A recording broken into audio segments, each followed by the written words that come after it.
नमस्कार, मैं रघुनाथ प्रसाद। दिनांक 24/9/2024 को बिहार लोक सेवा आयोग ने बहुत इम्पोर्टेंट वैकेंसीज का एडवर्टीजमेंट निकाला है। यह है 70वीं 70th कंबाइंड कॉम्पिटिटिव एग्ज़ाम का। मैं समझता हूँ कि पहली बार इतनी बड़ी संख्या में वैकेंसीज है। इसमें 1957 वैकेंसी है, जिसमें लेवल 9 के ज़्यादातर पद हैं। उसके बाद लेवल 7 के भी पद हैं और एक पद लेवल 6 का है। इसमें SDM, DSP के साथ अन्य सेवाएं हैं। साथ ही एक CDPO है, जिसके लिए कुछ विशेष पेपर की आवश्यकता है।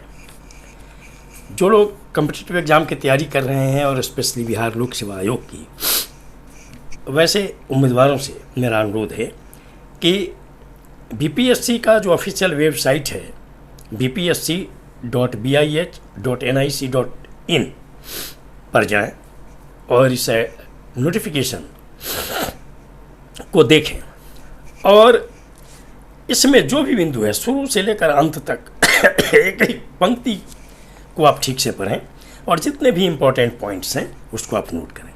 इम्पोर्टेंट पॉइंट्स में नोट आपको करना चाहिए कि जो सब्जेक्ट्स हैं, जो चूँकि ग्रेजुएट होना ज़रूरी है किसी भी स्ट्रीम में, और उम्र की बाध्यता है। कुछ पद के लिए 20 से शुरू होता है, कुछ का 21 है, कुछ का 22 है, और मैक्सिमम भी जो 37 और 40 है, और कुछ कैटेगोरीज के लिए 42 है।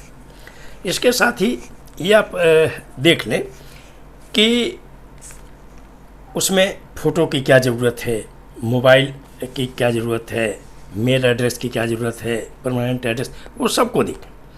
फ़ी को बहुत सावधानी से देखें ताकि फ़ी की राशि कम नहीं चली जाए। इसके अतिरिक्त बायोमेट्रिक अटेंडेंस के लिए भी अलग से कुछ राशि है, कुछ विशेष परिस्थिति में उसको भी आप अच्छी तरह से देख लेंगे। ये जो एग्ज़ाम होने जा रहा है उसमें प्रिलिमिनरी टेस्ट, चूँकि अभी फॉर्म जो भराएगा वो 28 सितंबर से लेकर 18 अक्टूबर तक भरा जाएगा, और इसका जो एग्ज़ाम है वो नवंबर में होना है। इसलिए काफ़ी कम समय अब बच गया है।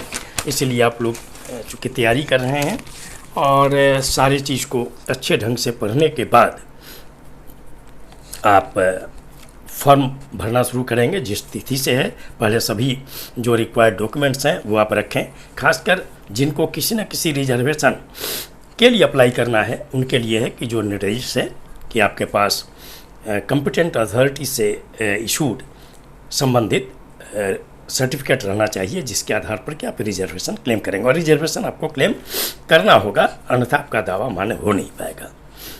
जो कोटी है वो अनरिजर्व्ड मीन्स ओपन सीट, उसका 01 है, शेड्यूल कास्ट का 02, ST का 03, EBC का 04, BC का 05, बैकवर्ड क्लास लेडीज़ का 06 और EWS का 07 है। कट ऑफ डेट जो रखा गया है वो 1/8/2024 है।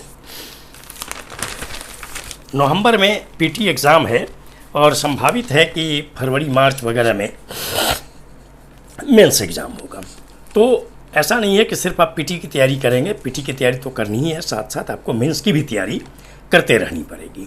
PT का एग्ज़ाम जो होगा वो 2 घंटे का होगा। 150 नंबर का जनरल स्टडीज़ होगा, 150 क्वेश्चन एक नंबर का, और उसमें मल्टीपल चॉइस क्वेश्चन होगा, ऑब्जेक्टिव। और प्रत्येक गलती के लिए, ये इस बार से इम्प्लीमेंट हुआ है कि प्रत्येक गलती के लिए 1/3 पॉइंट आपका मार्क्स कटेगा।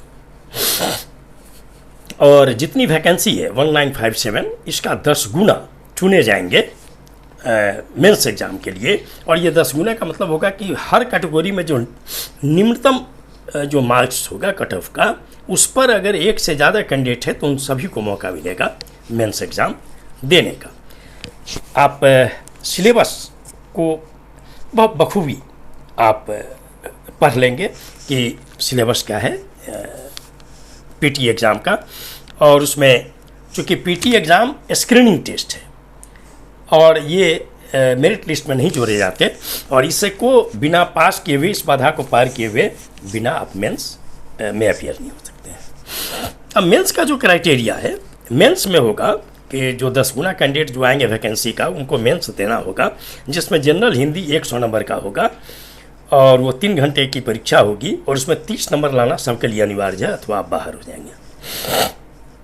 जनरल स्टडीज़ पेपर 1 300 नंबर का होगा 3 घंटे का, जनरल स्टडीज़ पेपर 2 300 नंबर का होगा 3 घंटे का, और एसए भी 300 नंबर का होगा 3 घंटे का। इसी पर आपका मेरिट लिस्ट बनेगा।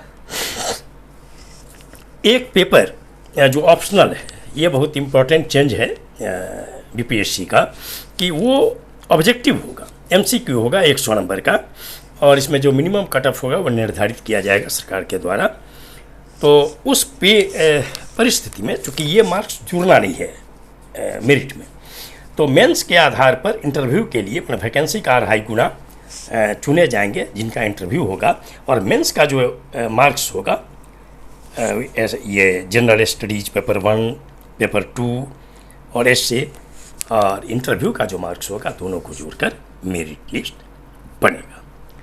मैं समझता हूँ कि आप सभी काफ़ी सावधानीपूर्वक नोटिफिकेशन को पढ़ेंगे और सावधानीपूर्वक फॉर्म भरेंगे। तैयारी तो आप कर ही रहे हैं। मैं उम्मीद करता हूँ कि इसमें फॉर्म भरने में कोई गलती नहीं हो। रिजर्वेशन का क्लेम आप सही करेंगे, कैटेगरी अपनी सही भरेंगे, और सर्टिफिकेट और अन्य जो भी कागजात जो अपलोड करना है वो आप ज़रूर अपलोड करेंगे। जहाँ सिग्नेचर भी अपलोड करना है वो सब भी आप जरूर करेंगे। आप सभी लोगों के लिए शुभकामनाएं। धन्यवाद। जय